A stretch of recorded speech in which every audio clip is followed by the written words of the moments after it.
नमस्कार, मी प्रणिता रेसिपीमध्ये आपलं सगळ्यांचं मनपूर्वक स्वागत. आज आपण आणखीन एक रेसिपी बघणार आहोत, ती म्हणजे पांढरे वाटाणे. हे आहेत पांढरे वाटाणे. ते मी छान 2 ते 3 शिट्ट्यांमध्ये छान त्याला शिजवून घेतलेले आहेत. इथे आपल्याला वाटणाची तयारी करायची आहे. त्याच्यासाठी कांदा, टॅमॅटो, लसूण, मिरची आणि कढीपत्ता घेतलेला आहे. इथे आपण एक कढई घेतलेली आहे. त्याच्यामध्ये छान 2 ते 3 चमचे तेल गरम करून घेतलं आहे.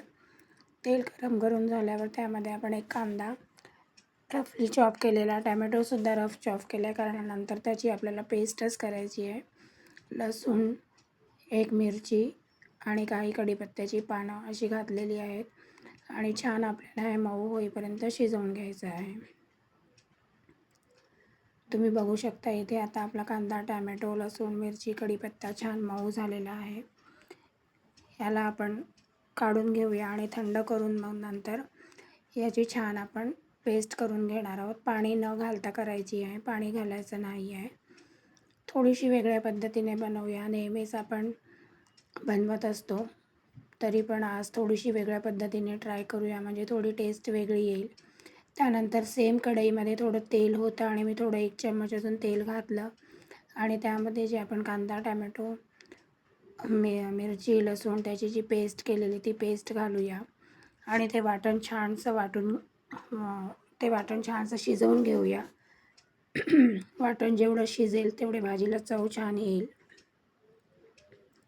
त्यानंतर काही बेसिक मसाले ॲड करूया, जसं की हळद, अर्धा चमचा धणे पावडर, अर्धा चमचा जिरे पावडर वरून घालूया, थोडासा अर्धा चमचा गरम मसाला आणि आपला साठवणीतला मसाला अर्धा चमचा. मी खूप मसाले नाही घालत आहे, अर्धा चमचाच घालत आहे.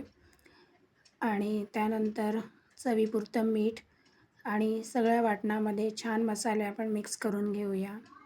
मी नेहमीच सांगत असते की तुम्ही जेवढ्या वाटणामध्ये मसाले आणि वाटण जेवढं छान तुम्ही त्याला शिजवाल तेवढी भाजीला चव चांगली येते. त्यानंतर आपण मसाले करपू नये म्हणून पाणी घालूया आणि तुम्हाला जेवढी ग्रेव्ही हवी असेल किंवा सुक्की करायची असेल त्यानुसार तुम्ही पाणी ॲड करा आणि शिजवलेले बॉईल केलेले वाटाणे त्यामध्ये घालूया आणि वाफेवर छान आपण शिजवून घेऊया. तुम्ही बघू शकता इथे भाजी आपली छान शिजली आहे. तुम्ही डब्याला जेव्हा तुम्हाला द्यायचा प्रश्न पडतो की काय भाजी द्याल, तेव्हा तुम्ही नक्की ट्राय करा. खूप सुंदर झालेली. वरून हाताने क्रश करून कसुरी मेथी घालूया, कोथिंबीर असेल तर कोथिंबीर घाला आणि आपली गरमागरम व्हाईट पांढऱ्या वाटाण्याची भाजी खायला तयार आहे. रेसिपी आवडल्यास चॅनलला लाईक करा, शेअर करा, सबस्क्राईब करा आणि कमेंट करून नक्की सांगा की रेसिपी तुम्हाला कशी वाटली ती. रेसिपी आवडत असेल तर चॅनलला सबस्क्राईब करा. अशाच नवीन रेसिपी तुम्हाला पुढे चॅनलवर पाहायला भेटतील. Thank you for watching.